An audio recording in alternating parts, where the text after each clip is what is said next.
आप इधर आ जाओ, इसको दबा दो। मेरे पास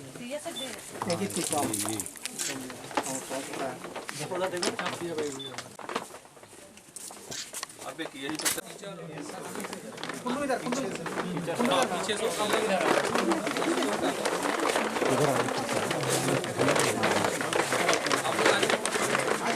आ जाइए आप लोग,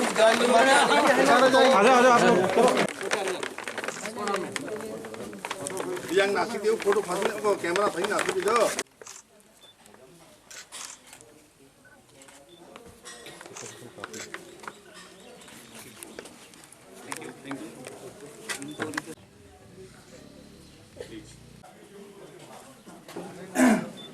kuliah sekarang ini akhirnya tuh kos tuh nangga jak, ini anggo kos tuh nanggo, ini baca pola warna boro, nanti mana boro, oh baca kaca boro saya baik kanai. स्थिति को ठीक ठाक रखते हुए हमारा ये भी प्रयास होता है कि हम आम जनता के बीच में जाएं और आप अपनी जो भागीदारी है, जो आम जनता के साथ तालमेल है, उसको और बेहतर करें। इन्हीं प्रयासों के क्रम में सिविक एक्शन प्रोग्राम 2019-20 के तत्वावधान में हमारी वाहिनी के द्वारा आपके इलाके की आवश्यकताओं को पहले देखा गया और फिर इस स्कूल में जहाँ पे पेयजल की सुविधा उपलब्ध नहीं थी और काफ़ी मात्रा में बच्चे यहाँ पढ़ते हैं, खेलते हैं इस ग्राउंड में, तो उन लोगों की सुविधा के लिए हमने एक प्रस्ताव भेजा था अपने आईजी महोदय को और उन्होंने जब स्वीकृति दे दी तो यहाँ पे आप लोगों के लिए एक borewell, submersible pump, water tank और आपके पानी पीने की व्यवस्था मुहैया कराई गई है।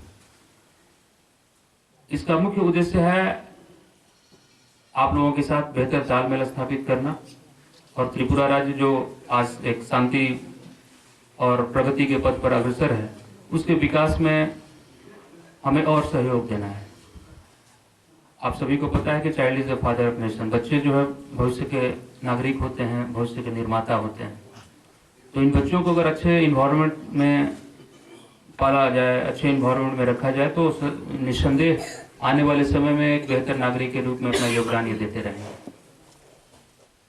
तो ये अवसर आप लोगों ने हमें प्रदान किया अपने स्कूल में इस सिस्टम को इंस्टॉल कराने में, तो मैं धन्यवाद देना चाहूँगा प्रिंसिपल महोदय का, धन्यवाद देना चाहूँगा कंपनी कमांडर इको 124, क्योंकि इसमें कोई बाहर से बहुत ज़्यादा संसाधन नहीं थे। हमारे जवानों ने सीमित बजट में दिन रात एक करके इसको सुंदर ढंग से यहाँ पे बनाया है, जो कि काफ़ी उपयोगी सिद्ध होगा। मैं उम्मीद करूँगा कि ये सुविधा जो आपको प्रदान की गई है वो आपके लिए उपयोगी होगी और भविष्य में भी आप इसका उपयोग ले पाएंगे। मैं ये भी आपसे आग्रह करना चाहूँगा कि इसके मेंटेनेंस पे थोड़ा सा ध्यान देंगे, थोड़ी सी साफ सफाई पे ध्यान देंगे तो ज़्यादा समय तक आपकी सेवा ये दे पाएगा। इस अवसर पे मैं आप सभी को बताना चाहूँगा कि हमारे प्रधानमंत्री श्री नरेंद्र मोदी स्वच्छता और जल शक्ति के विकास पे विशेष जोर दे रहे हैं। तो इस क्रम में भी हम लोग बहुत सारे कार्यक्रम यहाँ पे आयोजित कर रहे हैं, जिसमें स्वच्छ भारत मिशन, स्वच्छता ही सेवा जैसे कार्यक्रम हम चला रहे हैं आम नागरिकों के बीच में जाके। साथ ही जल बहुत सीमित मात्रा में उपलब्ध है इस पृथ्वी पर, तो जल के संरक्षण, वाटर कंजर्वेशन पे भी हमें विशेष ध्यान देने की आवश्यकता है। और तमाम शिक्षकों से मैं आग्रह करना चाहूँगा कि बच्चों को भी जल के महत्व के बारे में बताएं और इस सीमित मात्रा में जो संसाधन जीवन के लिए बहुत उपयोगी है उसको संरक्षित करने में हम अपना योगदान दें। इन्हीं शब्दों के साथ मैं फिर एक बार आप सभी गणमान्य अतिथियों, जनता और शिक्षकों का धन्यवाद देना चाहूँगा। Thank you. जय हिंद।